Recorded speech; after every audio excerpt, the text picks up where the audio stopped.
sick, and my motto is this. I'm sick like a crackhead selling her body for money, fiending for motivation, using people like disposable needles, precious pearls, and a pin of my chemical proportions uneven. I was just trying to explain to the one whose love seemed unconditional. I need that motivation. I need that motivation. And I know it's hard for you to understand because you remember me riding my bike to work late at night despite working like a slave for that paper to get paid. I was a hustler like you. Self-motivated, fixed 6 meals on that one-off day so lunch was secured for the week. But baby, it ain't the same no more. I need help. Sometimes I don't eat. Literally. And see that man right there? Came along when you and me wasn't right. And he gave me an attention that literally saved my life. While his love is conditional, he knows my addiction. He'll help me to the shower, hold me when I cry, hold patient when I'm confused, though my trust he abuse. And the trade is not fair, but not having what he gives is like not having air. And baby, I'm just trying to keep breathing. Honestly. But baby didn't understand. So unconditional love had to walk away. And I get it. You know, I love him. So I'm glad he split it. I don't want to abuse him no more. Because, you know, I'm sick like a crackhead selling a body for money. Fiending for motivation. Using people like disposable needles. Precious pearls in a pin of my chemical proportions uneven. Imagine my niece. Titi, you could at least call. She won't know, but it's so hard to explain to her. Sweetie, I got schizoaffective disorder. It's not plain enough. And she's smart. 7 years old. So aware, and she wants it clear. Titi, why you don't bring me gifts no more? Well, Titi been sick, so to work I don't go. She understands it's a money thing, so she switch it out for the free swings. But fun at the park anxiety claims. The germs, and just can't be around so many people. The germs and the situation's unknown, but she made me go one day.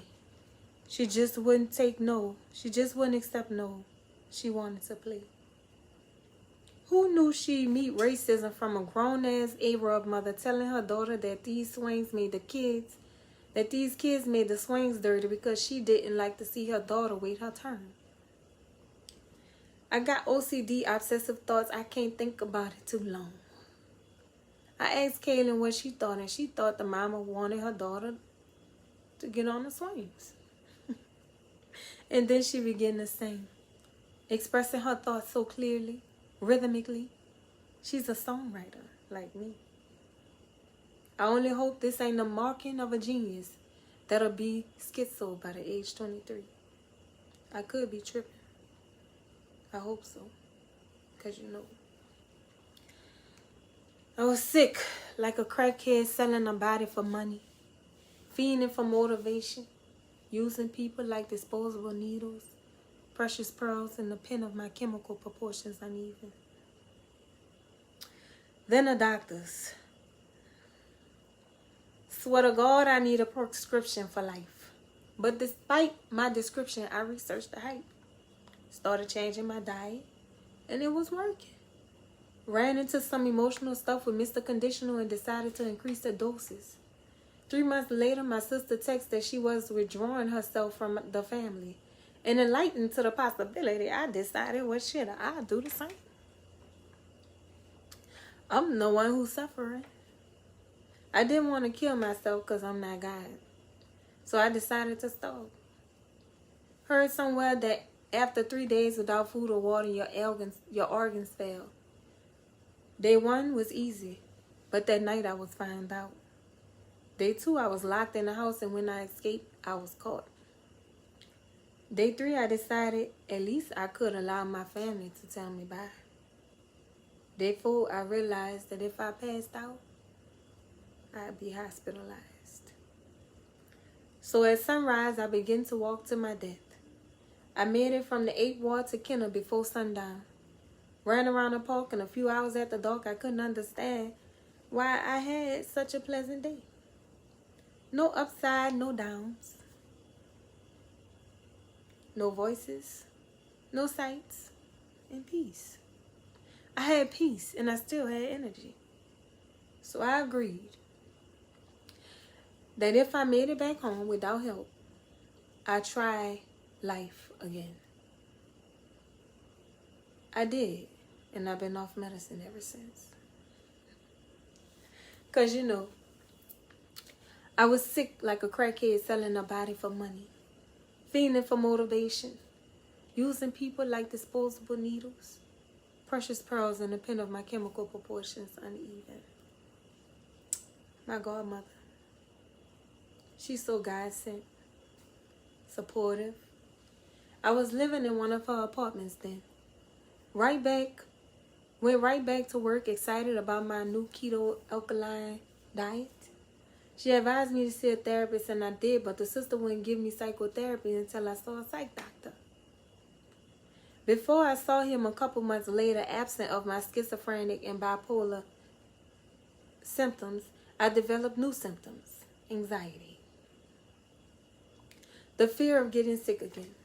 I stopped going to work to learn who I was without the medicine. Had a little money saved up to live, but couldn't quite pay the rent. But I had to keep down the stress. Godmother would stop by the house and listen and share while I fought with the system about allowing me to just do therapy so I could go back to work. She offered me jobs that should have been easy to do, but I didn't. And I didn't know I was anxiety-ridden. At some point after, the psychiatrist wouldn't sign me back to work because I wouldn't take the same medicine and the dosage I 3 months previously decided to starve myself on. The therapist started the psychotherapy and realized I needed hypnosis because I didn't even remember my history. And I was happy I was finally going to get to the root reason of my former symptoms, but I ran out of money. So on the day she'd treat me, I couldn't afford the hypnotherapy. I decided again that I'd die. But this time I killed myself. Then, before I died sick. Because, I was sick. Like a crackhead selling a body for money. Fiending for motivation. Using people like disposable needles. Precious pearls in a pen of my chemical proportions uneven. My daddy got me from the institution that granted me the most traumatic experience of my life. It was the same place he went to for crack rehabilitation. Of course, the first thing I wanted to talk about was what happened. And he silenced me quickly with the reminder that sometimes you have to play alone. I didn't like it, but I was grateful he was taking me home. I had something in common with him, fed my sympathy, an invisible disease, a disability that people can't quite see, a stigma that others sometimes take to their advantage. The nurse was wrong. The mental health assistant attested, but gave very little resistance given that the nurse was higher in command, and I another of their schizo patients. I was never quite over it enough to complete the complaint.